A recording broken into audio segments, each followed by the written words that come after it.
तीन गांठें। बुद्धा स्टोरी।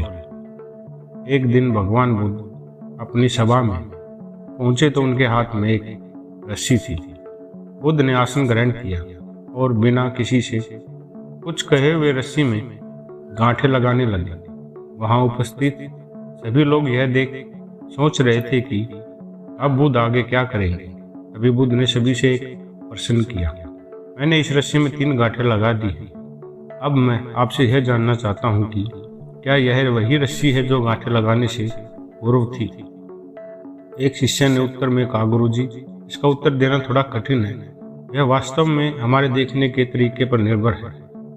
एक दृष्टिकोण से देखें तो रस्सी वही है, इसमें कोई बदलाव नहीं आया है।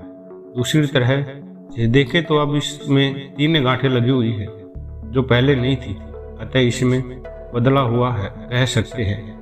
सत्य है, बुद्ध ने कहा। अब मैं इन गांठों को खोल देता हूँ। यह कहकर बुद्ध रस्सी के दोनों सिरों को एक दूसरे से दूर खींचने लगे। उन्होंने पूछा, तुम्हें क्या लगता है, इस प्रकार इन्हें खींचने से क्या मैं इन गांठों को खोल सकता हूँ? नहीं, ऐसा करने से तो गांठें और भी कस जाएंगी और इन्हें खोलना और मुश्किल हो जाएगा। एक शिष्य ने उत्तर दिया। बुद्ध ने कहा, ठीक है, अब एक आखिरी प्रश्न बताओ, इन गांठों को खोलने के लिए हमें क्या करना होगा? एक शिष्य बोला, इसके लिए हमें देखना होगा कि इसे कैसे लगाया गया है। मैं यही तो सुनना चाहता था। मूल प्रश्न यही है कि जिस समस्या में तुम फंसे हो वास्तव में उसका कारण क्या है। बिना कारण जाने निवारण असंभव है। मैं देखता हूँ कि अधिकतर लोग बिना कारण जाने निवारण करना चाहते हैं।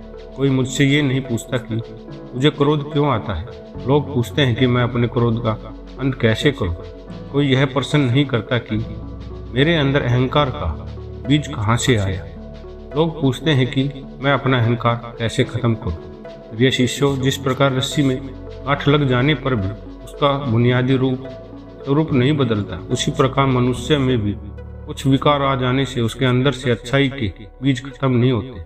आवश्यकता है कि हम किसी भी समस्या के कारण को अच्छी तरीके से जाने, निवारण स्वतः ही प्राप्त हो जाएगा। महात्मा बुद्ध ने अपनी बात पूरी की।